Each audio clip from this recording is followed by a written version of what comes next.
It's been 2 years since everything shifted. What was meant to be a simple day, just a beach trip with my son Leo, turned into something I still struggle to make sense of. Ethan, my husband, couldn't join us. Work always came first for him. That was nothing new. I'd gotten used to being on my own, but that day, something felt off, even then. And now, looking back, the feeling haunts me. The sun was high, warm on our skin as we spread out the towels. Maybe it was too warm. I stretched out, welcoming the rare silence, a moment of peace away from the noise of the world. I asked Leo to help put sunscreen on my back. It was second nature. He's my son, my child. Why would I think twice? At first it seemed innocent. He was just helping. But then his hands lingered. They moved again. Lower this time. And again. I didn't stop. Him, I should have. I didn't. And I don't know why. You think you know who you are. You think you know your family. But one moment, one break in reality, can undo everything you believed about yourself. For me, that unraveling began at the beach. Since then, I've never been the same. Ethan and I had been married for over 15 years. People who knew us thought we were solid. A beautiful home, 2 wonderful kids, a stable life. But the cracks you can't see from the outside are often the deepest. Hollowness is invisible until you're the one living it. Ethan's job consumed him. Weekends, late nights, even holidays.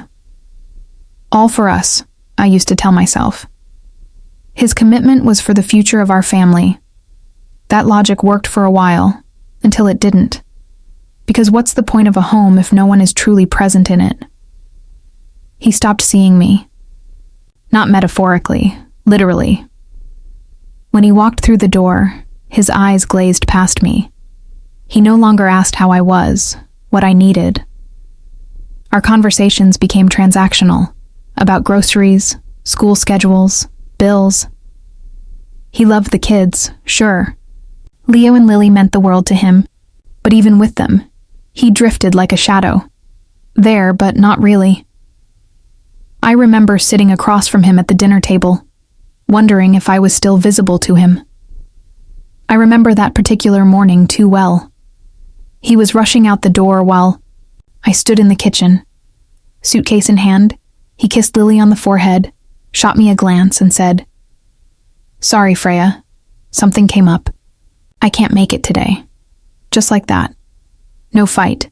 No emotion. I nodded and swallowed the lump in my throat like I always did. I told myself it was fine. Leo and I would go without him.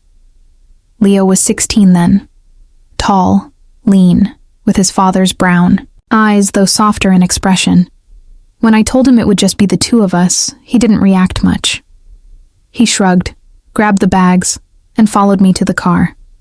Typical teenage quiet. He sat in the passenger seat, earbuds in, staring out the window. I drove, stealing glances at him, smiling at how much he'd grown. He was changing so fast I often feared I'd blink and lose him completely.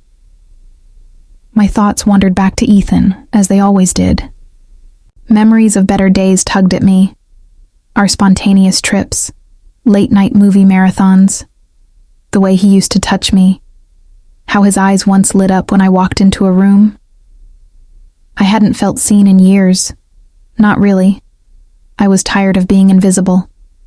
A tea. The beach.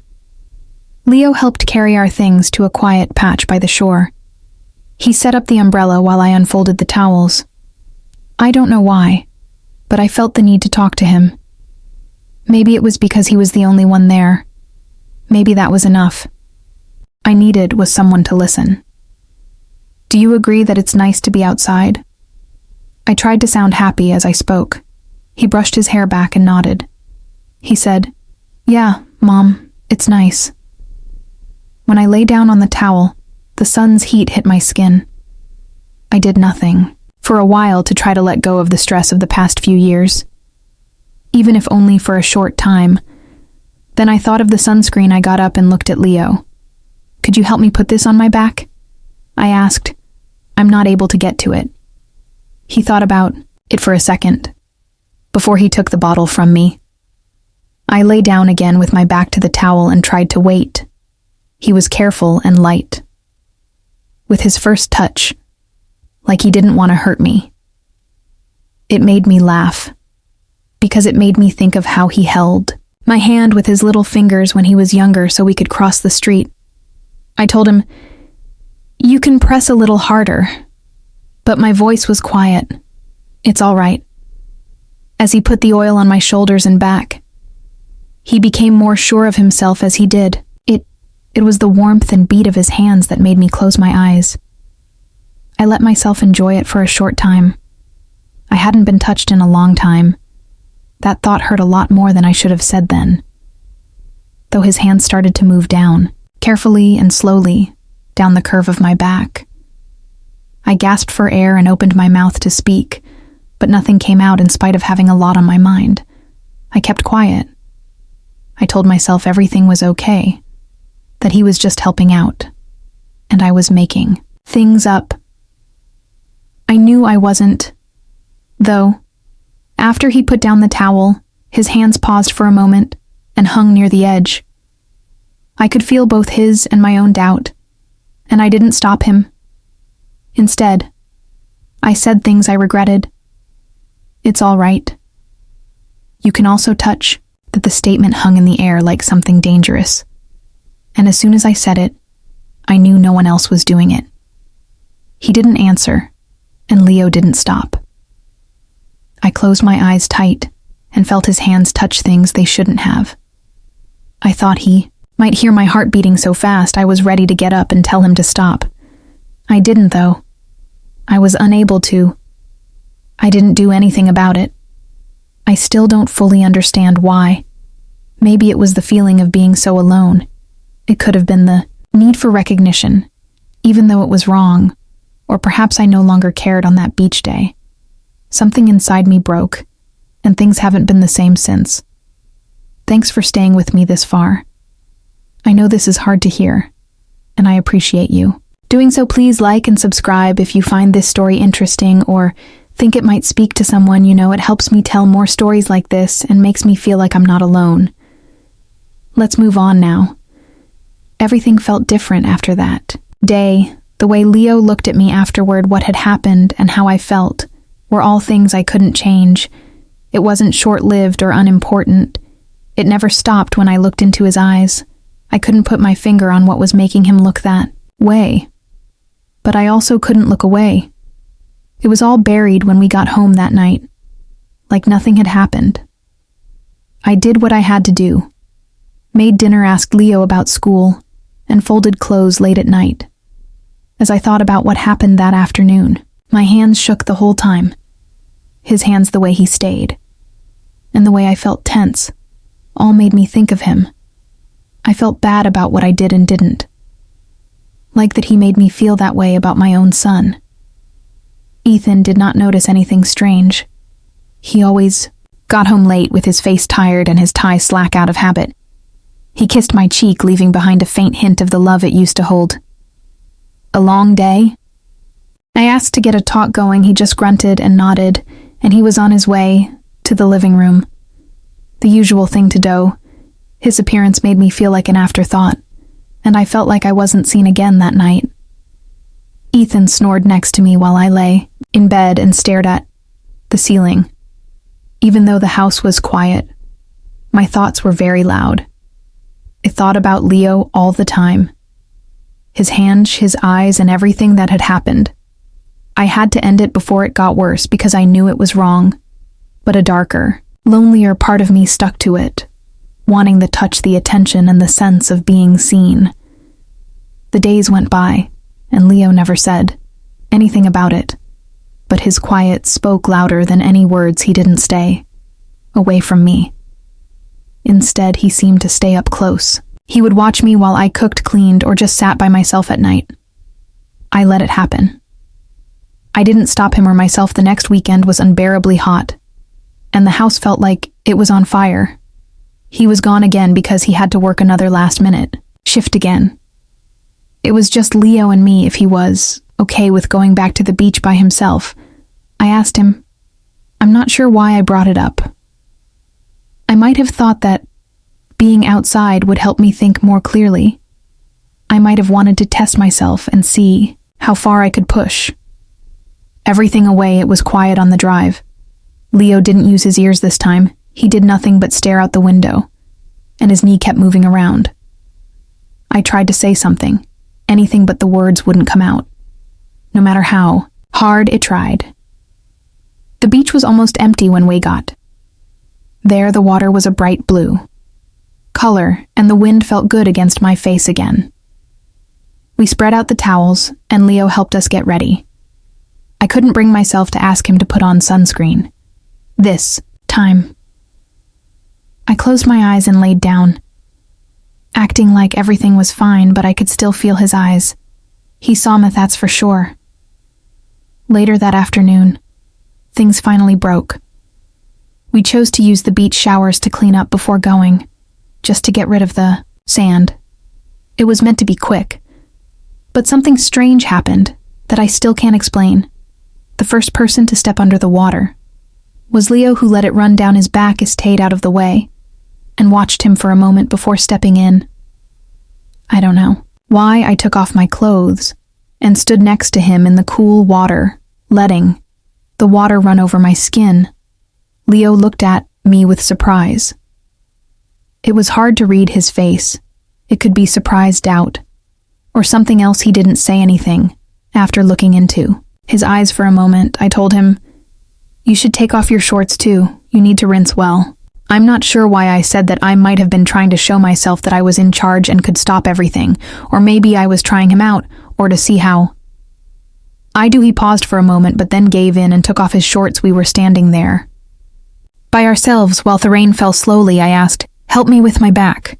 With my back to him, yes, he did. Like before, he was careful with his touch. It was clear that there was strain. Between us, I stopped moving when his hands touched my waist. The air was thick, and the sound of the water blocked out everything else. I might have been able to leave. I had the power to end it. Instead, I leaned back against him, grabbed his hands and pulled them up to my chest. He didn't fight back when I did. What came next is hard for me to explain in full. I'm not going to. It was a blur of need, loneliness, and something deeper that I can't name. It wasn't soft. It wasn't slow either. It was fierce, hopeless, and wrong in every way. I wanted to stop, but I couldn't. I didn't want to.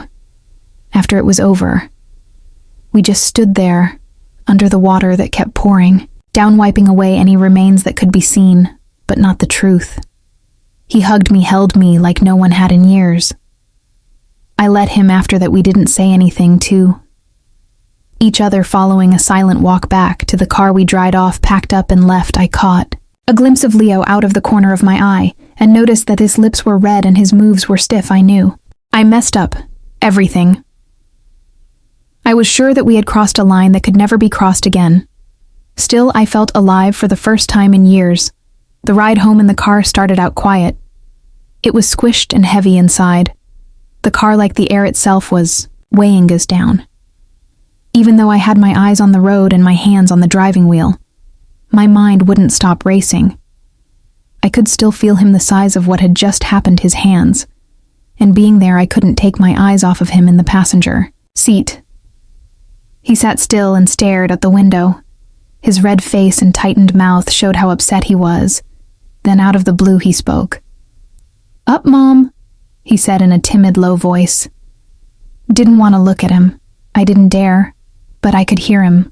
"Well, what did you do back there?" My heart beat faster. I thought for a moment about acting like I hadn't heard him, changing the subject, or ignoring it, but denying it didn't help. Not after what we did. After taking a shaky breath, I told them, "I don't know." It was true, or as close to it as I could get. It was hard for me to figure out what had happened and why. I only knew that everything had changed. The quiet didn't end. When we pulled into the driveway, the engine stopped when I did, but neither of us moved. Leo then looked at me. Very closely, something scared me about what I saw in his eyes. It wasn't shame, guilt, or uncertainty. It was want. How long have you felt this way? These words made me shiver when he asked the same question had been on my mind when I looked into his eyes. Something inside me burst open. I'm not sure.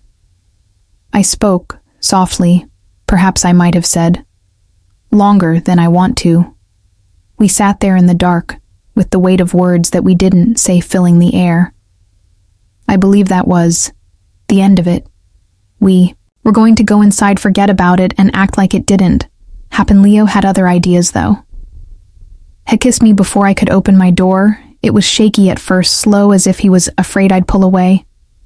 I didn't, though. I let him kiss me, and he kissed me. Back I lost it. At that point, it was either being alone, not being cared for in years, or the way Leo looked at me like no one else had. In a long time, I didn't fight back against whatever it was.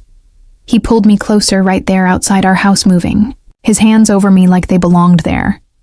I felt alive for the first time in what seemed like a long time. Needed seen other things didn't matter.